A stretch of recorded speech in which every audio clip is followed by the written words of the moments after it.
ดเปิดอ๋อโคนบุญน้ำนะวัด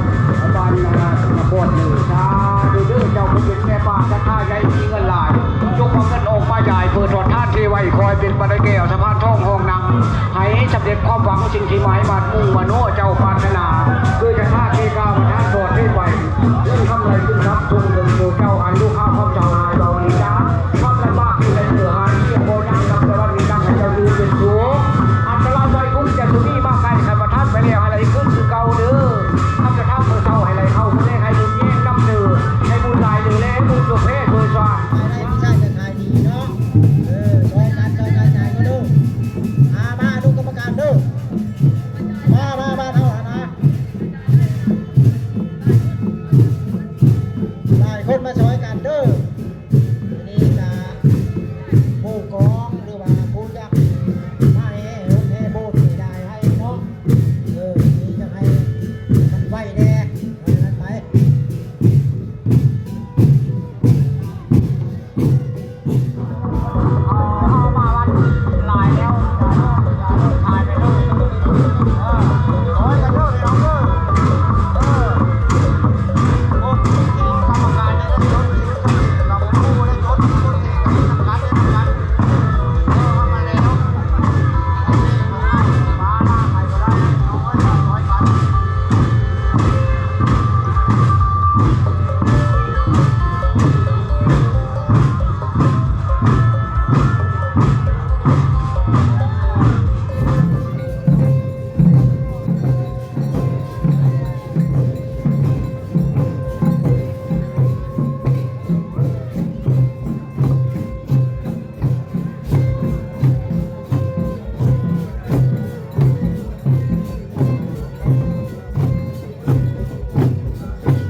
เจอละ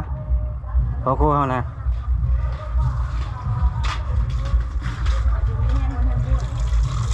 แปตโต้มาโคดูโคกินอยู่ทีเนาะไปกินไปเลยแปตโต้ไปจิบเข็มดัดป้า เห็ดจะลาบเลย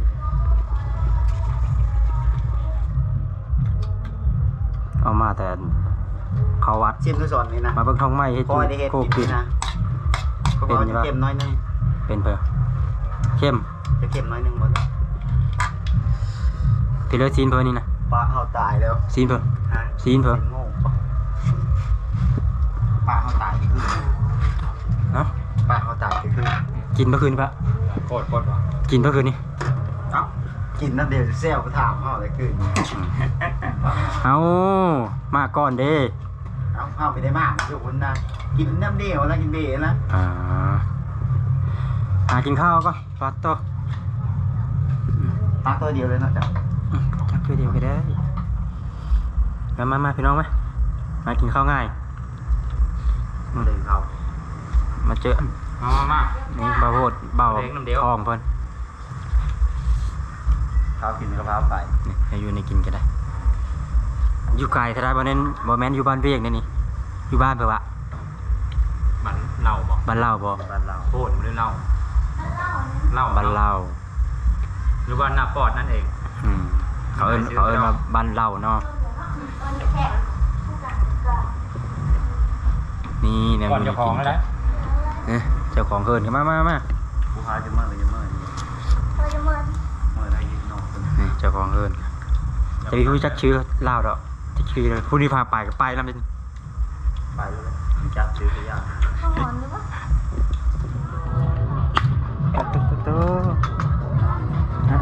พอร้องสันปุ้งลองประเดิมซีมือดู นั่นเลยเนี่ย3 ดอกก็เลยเนี่ยนะ 3 ดอกตัวเลยวะ3 ดอก10,000ดอก10,000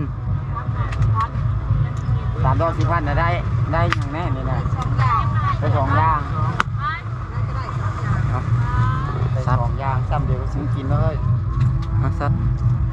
ลองซีมือบ้างดู พอได้ซักซัก นี่ตะโกย มาซักไม่2นะ ตะโกย 30แล้วบ่อยนะ 30มาดิฮอนแดดเด้ ย่าเนาะ ทะเลวะ50บาทย่า บาทนึงเนาะ50,000เนาะบาทนึง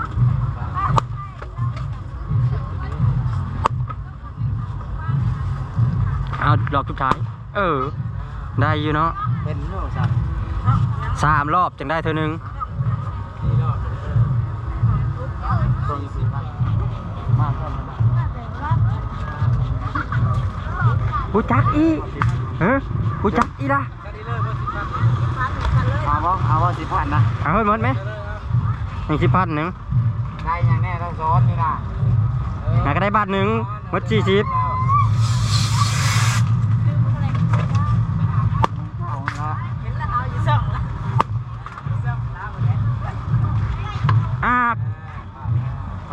รถสุดท้ายไปได้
ไฟความสูงประมาณ10 กว่าเมตรพุ่นแหละคุณ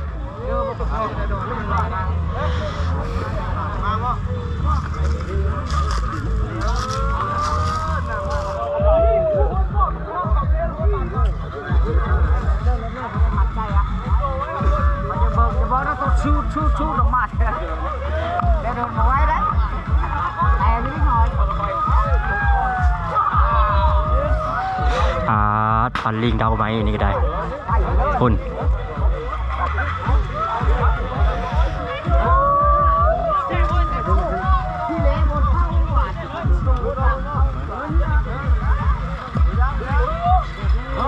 หนักขึ้นนั่นแหละพอแล้วชูลุกนี่นี่นะอากาศกระฮ้อนนะว่าบ่าย2 กว่าแล้ว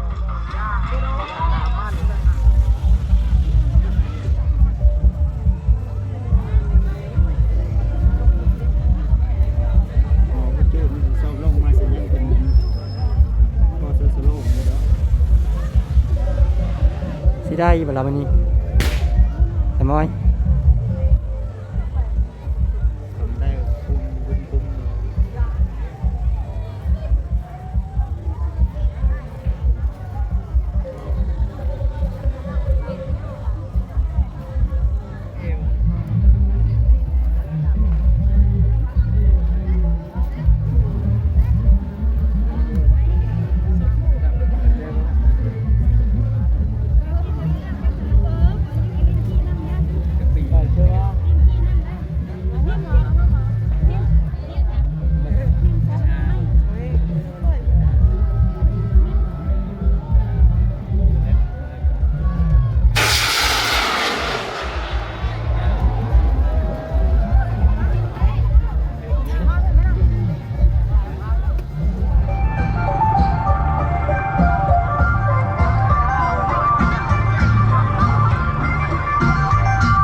หาเลาะฮ้อนก็ฮ้อนเนาะฮ้อนแห้งมื้อนี้